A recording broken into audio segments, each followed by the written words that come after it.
Hello students, welcome back to my channel. So we are talking about the gastrointestinal pathologies.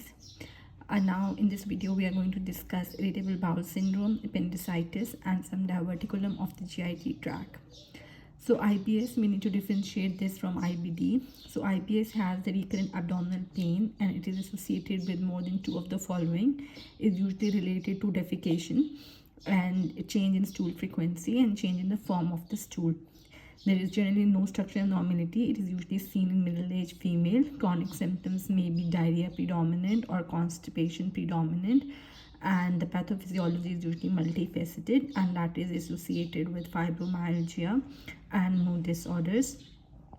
First line treatment is actually lifestyle modification and dietary changes.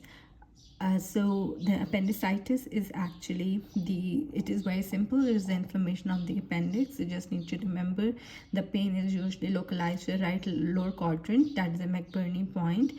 And then you first start with the periumbilical region with the visceral, when the visceral apher nerves are affected, and then when the serosa is involved, when it irritates the parietal peritoneum, then pain gets localized to the right lower quadrant, and it can lead to perforation that can cause peritonitis. And this is very simple. Now the most important things are the diverticulum. So first you need to know what is a diverticulum.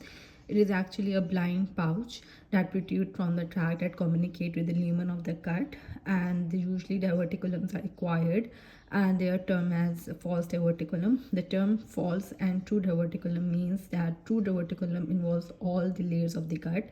For example, the Meckel's diverticulum is one example of true diverticulum, whereas Zenker's diverticulum is a false diverticulum that involves only mucosa and submucosa.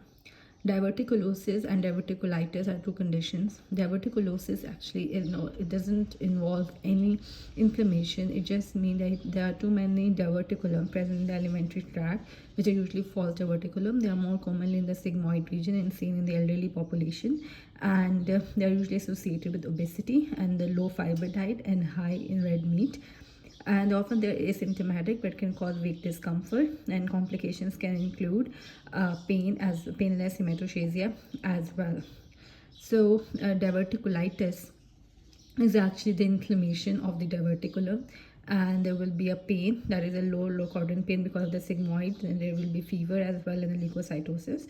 And supportive care is actually done, and with supportive care or antibiotic if it get complicated. The complications involve the abscess, fistula, as well as the obstruction and perforation. And there is fistulas, for example the colovesical fistulas, that it causes the air in the urine. And now if you move on, then there are two type of other diverticulum. In fact, the Zenker's diverticulum, that is actually a diverticulum in the neck region. There is a false diverticulum that involves the serosa and submucosa only, and that is the esophageal dysmotility causes the herniation at the area of the weakness. The weakness is actually at the Killian's triangle, that is being surrounded by the thyropharyngeal and the cricopharyngeal part of the inferior pharyngeal constrictor. So inferior constrictor has two parts, a cricopharyngeus and thyropharyngeus. The area which is surrounded by these two muscles, that is known as the Killian's triangle, that is actually the area of the weakness. And through this area of the weakness, there is a diverticulum formation that we call as Zenker's diverticulum, and it usually present in males, older males, and they have the symptoms that can be remembered by the mnemonic DGAF. There is dysphagia, there is gurgling, there is spiration, and then there is a foul breath as well. And if we move on to the Meckel's diverticulum, so Meckel's diverticulum is actually a true diverticulum. That is a persistence that occurs due to the persistence of the vitelline duct. It may contain two types of tissues, a gastric tissue and pancreatic tissue. If it consists of the gastric tissue, then it can lead to the bleeding as well as the pain, intussusception, and the obstruction and volvulus. And the diagnosis is by the pertechnetate scan. And there is a rule of two for the Meckel's diverticulum, that is it more likely occurs in male, 2 inches long, 2% of the population is 2 feet from the ileocecal valve, and it commonly presents in the first 2 years of life. and it may have two type of epithelium. So the next thing is the Hirschsprung disease. Hirschsprung disease is actually also a congenital disorder that is present as a congenital megacolon because of the absence of the nerves. There is no nerves in the colon, so the poop cannot move, and the proximal portion of that region it get enlarged and cause a megacolon. And the reason that there is no nerves in the colon is due to the missing ganglion cell, the neural crust migration. There is a mutation in the protein, loss of function mutation in the RET gene. So this present with the vomiting as well as the abdominal distension and the failure to pass meconium and the chronic constipation as well. There is emesis, abdominal distension, failure to pass the meconium as well as a chronic constipation.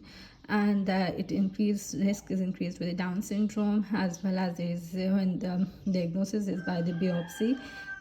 There is increase absence of ganglion cell, increase in the acetylcholinesterase. Treatment usually resection, and on the digital RR examination there is explosive expulsion of the feces.